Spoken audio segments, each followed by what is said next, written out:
ओम नमः शिवाय। आइए जानते हैं सावन में महादेव की पूजा क्यों होती है और इस माह का नाम सावन क्यों रखा गया है।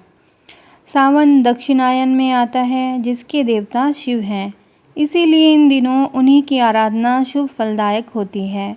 सावन के दौरान बारिश का मौसम होता है। पुराणों के मुताबिक शिवजी को चढ़ने वाले फूल पत्ते बारिश में ही आते हैं, इसीलिए सावन में शिव पूजा की परंपरा बनी। स्कंद पुराण में भगवान शिव ने सनत कुमार को सावन महीने के बारे में बताया कि मुझे सावन बहुत प्रिय है। इस महीने की हर तिथि, व्रत और हर दिन पर्व होता है, इसीलिए इस महीने नियम संयम से रहते हुए पूजा करने से शक्ति और पुण्य बढ़ते हैं। पहली इस महीने में पूर्णिमा तिथि पर श्रवण नक्षत्र होता है। इस नक्षत्र के कारण ही महीने का ये नाम पड़ा। दूसरी वजह भगवान शिव ने सनत कुमार को बताया कि इसका महत्व सुनने के योग्य है, जिससे सिद्धि मिलती है, इसीलिए इसे श्रावण कहते हैं। इसमें निर्मलता का गुण होने से भी यह आकाश के समान है, इसीलिए इसे नभा भी कहा गया है। सावन का महत्व बताते हुए महाभारत के अनुशासन पर्व में अंगिरा ऋषि ने कहा है कि जो इंसान मन और इंद्रियों को काबू में रख कर एक वक्त खाना खाते हुए श्रावण मास बिताता है, उसे कई तीर्थों में स्नान करने जितना पुण्य मिलता है। आइए जानते हैं शिव से जुड़ी हुई 3 कहानियाँ। सबसे पहली कथा है पार्वती की परीक्षा। यह कथा इस प्रकार से है। देवी सती ने ही पार्वती के रूप में दूसरा जन्म लिया था। इस जन्म में भी शिव को पति के रूप में पाने के लिए मैं कठिन तप कर रही थी। शिव ने पहले सप्तऋषियों को परीक्षा के लिए भेजा। सप्तऋषियों ने पार्वती के पास पहुंचकर शिव जी की बहुत बुराई की, उनके दोष गिनाए, लेकिन पार्वती अपने संकल्प पर अडिग रही। इसके बाद महादेव खुद आए। उन्होंने पार्वती जी को वरदान दिया और अंतर्ध्यान हो गए। तभी एक बच्चे की आवाज़ सुनाई दी। पार्वती जहाँ तप कर रही थी उसी के पास मौजूद तालाब में मगरमच्छ ने एक बच्चे का पैर पकड़ रखा था। पार्वती वहाँ पहुँची और मगरमच्छ से बच्चे को छोड़ने को कहा। मगरमच्छ ने अपना नियम बताते हुए इनकार किया कि दिन के छठे पहर में जो मिलता है उसे आहार बना लेता हूँ। इस पर पार्वती ने पूछा, इसे छोड़ने के बदले क्या चाहोगे? मगरमच्छ ने कहा, अपने तप का फल मुझे दे दो तो मैं बालक को छोड़ दूंगा। पार्वती तत्काल तैयार हो गई, पर मगरमच्छ ने उन्हें समझाया कि वे क्यों एक बालक के लिए अपने कठिन तप का फल दे रही हैं। लेकिन पार्वती ने दान का संकल्प किया। उनके ऐसा करते ही मगरमच्छ का शरीर चमकने लगा और मगर दोनों गायब हो गए और उनकी जगह शिव प्रकट हुए। उन्होंने बताया कि वो परीक्षा ले रहे थे। चूँकि पार्वती ने अपने तप का फल शिव को ही दे दिया था, इसीलिए उन्हें दोबारा तप करने की ज़रूरत नहीं रही थी।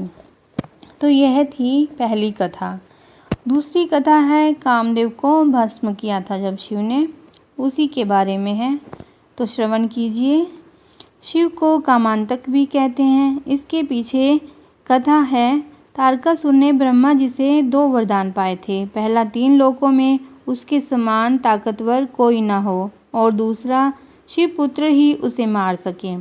तारकासुर जानता था कि देवी सती के देहांत के बाद शिव समाधि में जा चुके हैं, जिससे शिवपुत्र होना असंभव था। वरदान पाकर तारकासुर ने तीनों लोकों को जीत लिया। उसके अत्याचार से परेशान होकर देवता ब्रह्मा जी के पास गए। उन्होंने देवताओं को वरदान के बारे में बताते हुए कहा कि केवल शिवपुत्र ही तारकासुर को मार सकता है, लेकिन शिवजी गहरी समाधि में हैं। हिमवान की पुत्री पार्वती शिव से विवाह के लिए तप कर रही है, लेकिन वे पार्वती की तरफ देखना भी नहीं चाहते। अगर महादेव पार्वती से विवाह कर पुत्र उत्पन्न करें तभी इस दैत्य का वध संभव है। तब इंद्र ने कामदेव से कहा कि वे जाकर शिवजी के मन में देवी पार्वती के प्रति अनुराग जगाएं। कामदेव ने पुष्प बाण ध्यान मगन शिवजी पर चला दिया। अचानक इस विघ्न से शिवजी बेहद गुस्सा हो गए और उन्होंने तीसरे नेत्र से कामदेव को भस्म कर दिया। इस पर कामदेव की पत्नी रति ने शिवजी से प्रार्थना की कि वे उसके पति का जीवन वापस लौटा दें। शिव ने शांत होकर कहा, कामदेव की देह नष्ट हुई है, लेकिन उसकी आंतरिक शक्ति नहीं। काम अब देह रहित होकर हर प्राणी के हृदय में रहेगा।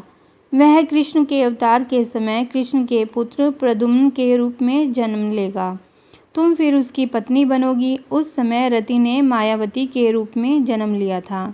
तो यह थी कथा कामदेव के बारे में। तीसरी कथा है अशुभ से हुआ शुभ। शुभ कैसे हुआ ये इस कथा के द्वारा पता लगेगा। नर्मदा नदी के किनारे धर्मपुर नाम का सुंदर नगर था। उसमें विश्वानर नाम का ब्राह्मण अपनी पत्नी सुचिस्मिति के साथ रहता था। दोनों शिव भक्त थे और उन्होंने पुत्र पाने के लिए उनसे वरदान मांगा कि स्वयं भगवान शिव उनके पुत्र के रूप में जन्म ले। शिव के वरदान से उनके यहाँ एक पुत्र का जन्म हुआ जिसका नाम गृहपति था। जब बालक 11 साल का था तब देवऋषि नारद ने उसका हाथ देखकर भविष्यवाणी की कि साल भर के भीतर उसके साथ कुछ अशुभ होगा जो आग से जुड़ा होगा।